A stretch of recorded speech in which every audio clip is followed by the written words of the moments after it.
পানি নিষ্কাশনের জন্য এই ব্যবস্থাটা অবশ্যই যথেষ্ট নয়।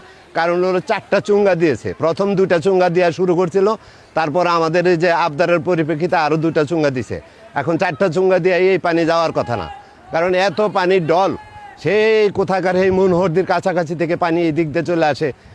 এই পানি সকল পানি এই রাস্তা দিয়ে যায়, এটা একবারে এই মেঘনা নদীতে যায়, এই নদীটা পড়ছে।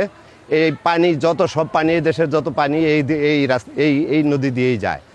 এই ব্রিজটা বেলাবহ এবং মনোহরদি থানার মাঝখানে, অর্থাৎ এই ব্রিজটা পড়ছে 2টা থানার মাঝখানে মধ্যস্থলে।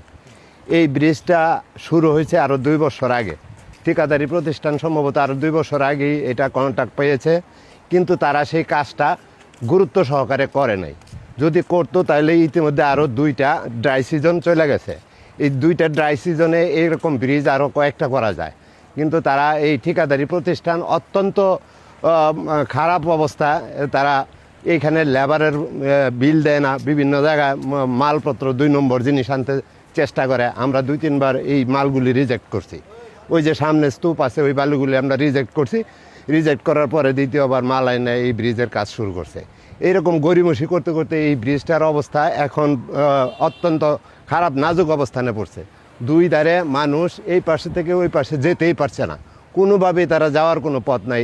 মানে রেডিমেড ব্রিজ দ্বারা এখানে আবার মানুষের চলাচলের ব্যবস্থা করে দিত, তাহলে এই জিনিসটা অনেক আরও টেকসই হইতো। কিন্তু এখন যে মাটি এবং এই যে কাঁচা ইটের সোলিং দিয়ে করছে, এটা বর্তমানে এই নদীর এত পানির স্রোত, এই পানির স্রোতে বাসায়া ওই রাস্তাটা নিয়ে চলে গেছে। এখন তো মানুষ এপার ওপার যেতে পারে না।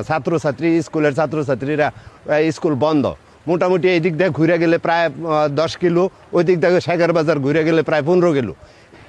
অবিলম্বে এই ঠিকাদারি প্রতিষ্ঠান যারা আছে, ঠিকাদার অথবা ঊর্ধ্বতন কর্তৃপক্ষ যারা আছে, প্রকৌশলী, তাদেরকে আমরা অনুরোধ করব অবিলম্বে যেন এই রাস্তাটা, আমাদের এই বাইপাস রুটটা, এই রুটটা যাতে করে দেয়, চালু করে দেয় আমাদের যাওয়া আসার জন্য। না হয়তো আমাদের এই এলাকার মানুষ অত্যন্ত দুর্ভোগে পড়ে যাবে।